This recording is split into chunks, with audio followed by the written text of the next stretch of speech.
हम देखते हैं 17 रमजान यौम विसाल बीबी आयशा करीब आ चुका है, तो मैं ये चाहूंगी कि आप थोड़ा इस्लाम की रोशनी में और तारीख की रोशनी में वाज़ेह करें कि आखिर उम्मुल मोमिनीन बीबी आयशा का कौन कातिल था। क्योंकि आज जैसे हम देखते हैं शिया जनाब फातिमा के दुश्मनों पर लानत करते हैं, तो मैं ये चाहूंगी कि आज इस प्रोग्राम की तवज्जो से पूरी सुन्नी शिया पूरी उम्मत मुस्लिमा मिलकर लानत करें, क्योंकि वो उम्महातुल मोमिनीन में से हैं। बात निकलेगी तो फिर दूर तलक जाएगी।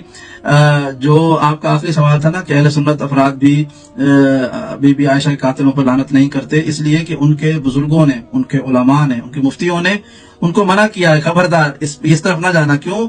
अगर उनके कातिलों की तरफ गए तो वो जिनको बड़े बड़े अलकाब के साथ कातिब वही और रजी अल्लाह कह के ये याद करते हैं, उनके चेहरों पर पड़ी हुई सहाबियत की जाली नकाब को उतारना पड़ेगा और फिर वो रजी अल्लाह नहीं रहेंगे, क्योंकि फिर उनको चूज करना पड़ेगा कि वो उम्मुल मोमिनीन के साथ हैं या कातिब वही के साथ हैं, तो वो फंस जाएंगे।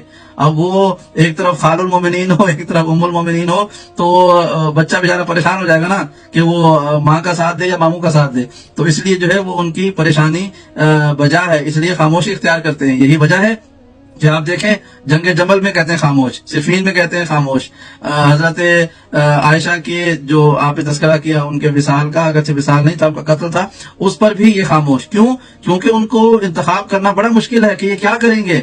लिहाजा जो आपका सवाल है असल में मैं उसकी तरफ बयान कर दूं कि अमीर शाम मुआविया मदीने आया और उसने मदीने में आकर लोगों से यजीद के हक में बैयत लेना शुरू की, तो उस वक्त हजरत आयशा ने एतराज किया और कहा कि खबरदार, यजीद इस लायक और अहल नहीं है कि आप उसकी बैयत लेना शुरू कर दे मदीने में आके। तो उन्होंने मुखालफत की, हजरत आयशा ने मुखालफत की यजीद की बैयत लेने के सिलसिले में। जब उन्होंने मुखालफत की तो उस वक्त मरवान और मुआविया इब्न हिंद ये इकट्ठे बैठे हुए थे। तो मुआविया को इतला मिली कि बीबी आयशा उनसे मिलने के लिए आ रही है। अब ये एक लफ्ज बड़ा अजीब सा तौहीन आवेद उसने इस्तेमाल किया। उसने मरवान को कहा कि मैं इस अजूजा से नहीं मिलना चाहता, मुझे इससे मुलाकात करना पसंद नहीं है। बहुत बूढ़ी और अजीब व गरीब शक्ल वाली जो खातून होती है ना, उसको ताबीर किया उसने अजूजा कह के कि मैं उसको मिलना नहीं चाहता हूँ। तो तब तक बीबी आयशा घर से निकल चुकी थी। तो अब कहा कि अब हम क्या करें।